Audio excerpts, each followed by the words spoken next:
My mom didn't sit me down for a talk. She didn't even glance at me like a person. She dragged my suitcase across the cracked driveway, popped it open, and started shoving my clothes into a plastic trash bin like she was tossing out leftovers from last week. Socks, hoodies, notebooks, my favorite mug, all of it dumped together, tumbling over itself like it didn't matter.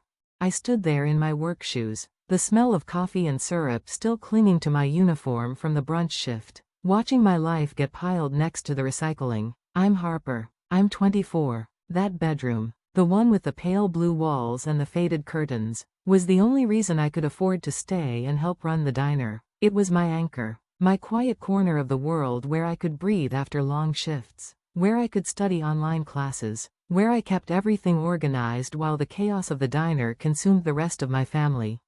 But my mom didn't care. She didn't even look me in the eye. "You're an adult. You don't deserve to be here anymore. Your brother's wife needs this room. You're just in the way." I could see her eyes flick to the window behind me, the one that framed the morning sun perfectly. She was already imagining it as a studio, a backdrop, a prop. My things weren't people, and I wasn't a person in that moment. No one asked where I was supposed to sleep that night. No one asked how I would finish my online classes. No one asked who would run the social media accounts, the delivery apps, the newsletters that kept the diner from collapsing every week. My brother walked past me, grabbing another box without so much as a glance. "You're being dramatic," he said, smirking. As my laptop teetered dangerously on the edge of the bin, I flinched. He didn't care. I didn't scream. I didn't beg. I didn't throw anything back. I just picked up what was left of my things, stacked the rest neatly on the curb, and walked away without a word. 2 weeks later, before sunrise, the people who had tossed me onto that driveway were the ones standing outside my apartment door, swollen eyes, shaking voices, asking me to save them. And the first thing I did was reach for my phone. "Hi," I said, steady and calm. "I think there are some strangers causing trouble outside my apartment building. Can you send someone to check it out? If that sounds cold, just wait until you hear what happened in between."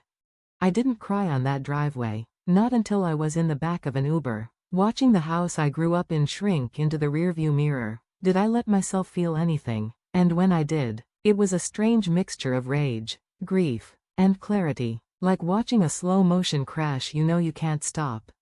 Nia opened the door to her tiny downtown apartment, hair in a messy bun, oversized hoodie hanging off her frame, eyes wide when she saw me with 2 bags and a trash bag full of clothes. She didn't ask questions. She didn't even sigh. "Take my bed," she said. "I'll take the couch. We'll figure it out tomorrow." I collapsed into her bed that night, feeling every muscle in my back complain about sleeping in a position that wasn't mine. And as the first light filtered through the cheap blinds the next morning, reality hit me like a punch to the chest. My entire life had been wrapped up in that diner and that house. I knew every regular's coffee order, every holiday rush pattern, every glitch and quirk of the delivery apps. Every corner of that business had my fingerprints on it, and in one night, my family had decided I was disposable. Instead of breaking down, I opened my laptop and started making a list. Every account I had created for the diner was under my email, my passwords, my work, the website, Instagram, TikTok, email newsletters, relationships with local roasters and food bloggers. They all existed because I had built them. My mom, Brenda, always said she was too old for the internet stuff. Tyler, my brother, had no idea what an ad manager even was. Madison, my brand new sister-in-law, thought posting selfies with latte art was enough to run a business.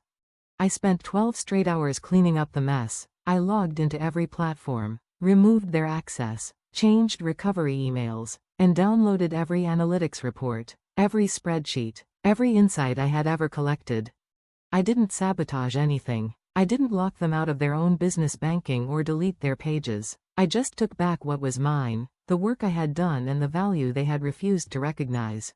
When Nia came home from her shift at Coastal Grind, she found me surrounded by open tabs, notebooks splayed across the small living room, my laptop glowing like a lighthouse. I told her everything, from the trash bin on the driveway to the words, "You do not deserve to be here." She was furious on my behalf. She wanted me to blast them online, to show the world how cruel they had been. But I shook my head. If I burned everything down, I would look bitter. I would look unstable. They would still call me ungrateful. No, I didn't want to fight on their level. I wanted them to feel what it was like when the person they treated like a maid, a backup plan, a disposable cog simply disappeared. I wanted them to understand that the scaffolding they leaned on for years could be pulled away, quietly, deliberately, without drama, and still survive. And for the first time, I realized I could.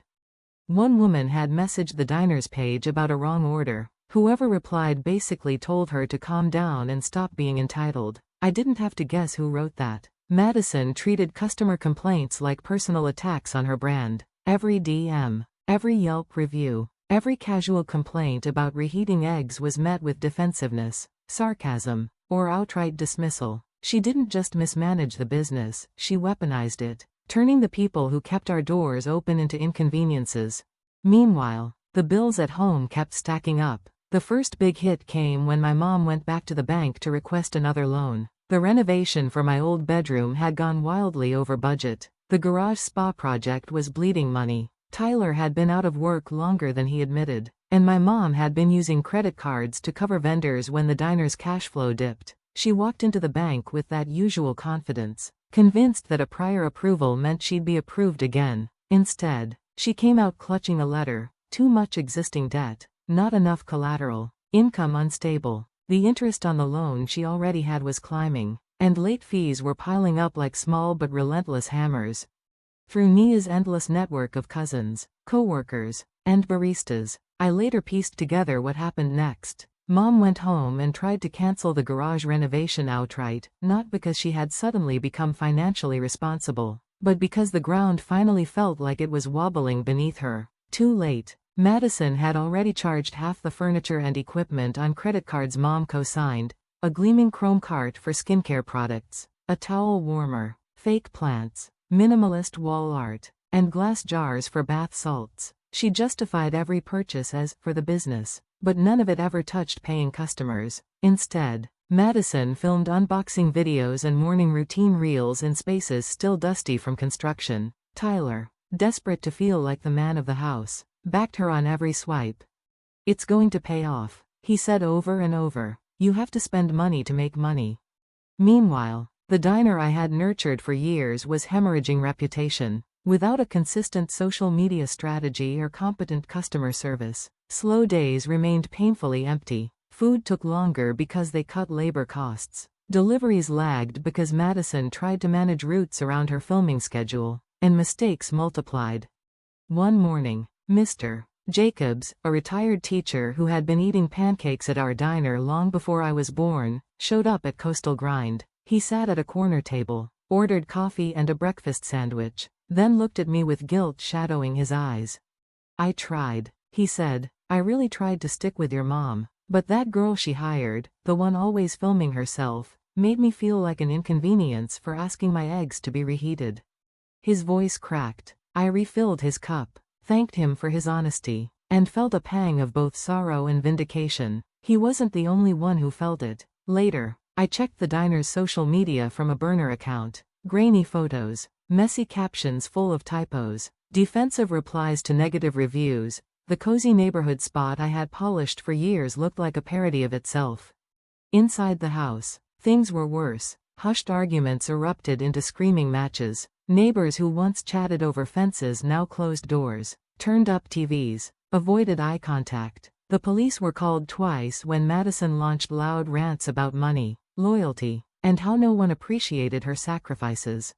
And yet, even then, my mom tried one last time to use me. She couldn't reach me directly, so she cornered Nia outside Coastal Grind one night. Posing as a casual customer, she asked how I was. When Nia said I was fine, Mom immediately shifted to business.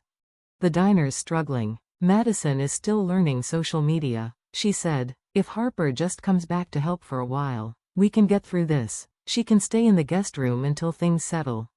Nia's version of the conversation made my stomach twist. The assumption was casual, but brutal. They weren't asking if I was okay, they were asking me to come running back, to pick up the unpaid labor I had already exhausted myself on, as if nothing had happened. Nia said no. She told Mom I was building something new, that I had respect and autonomy, that I wasn't coming back.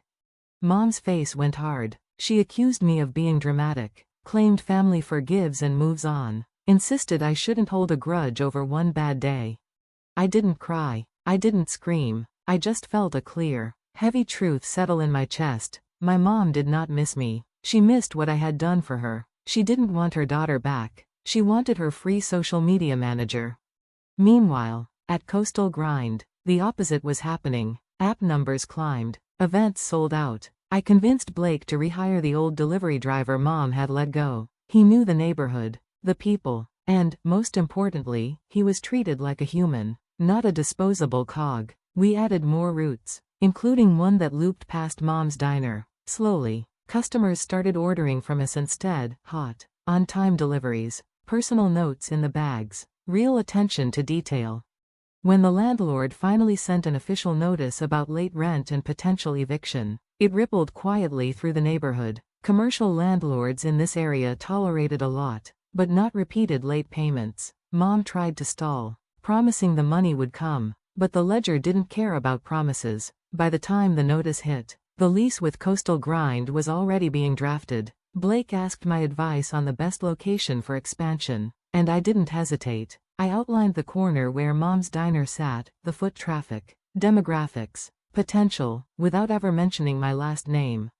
By the time the eviction notice arrived, Coastal Grind was moving in. Mom's diner, the house I grew up in, Tyler and Madison's ill-fated projects, all of it was unraveling. Tyler picked up side jobs. Madison tried pivoting to raw, honest struggle content, but her small audience wasn't interested in watching complaints from a cramped motel room. 2 weeks later, before dawn, they showed up at my apartment, pounding, shouting, frantic. Mom, Tyler, Madison, suitcases and trash bags at their feet. I checked the peephole. My heart twisted, but I did not open the door.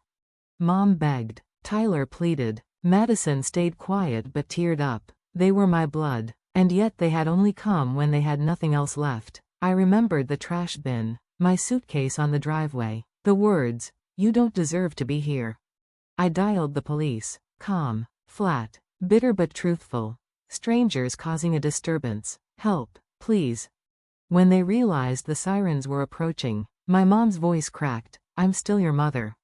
I did not flinch. I just met her eyes one last time. "You told me I didn't deserve a place in your home," I said quietly. "Now you know what it feels like to be on the other side of that door." I closed it, slid the chain across, and leaned against it, heart pounding. For the first time, I had chosen myself over the people who had always assumed I would choose them, no matter how cruel they were. And for the first time, that choice felt like gravity. I was finally standing on my own.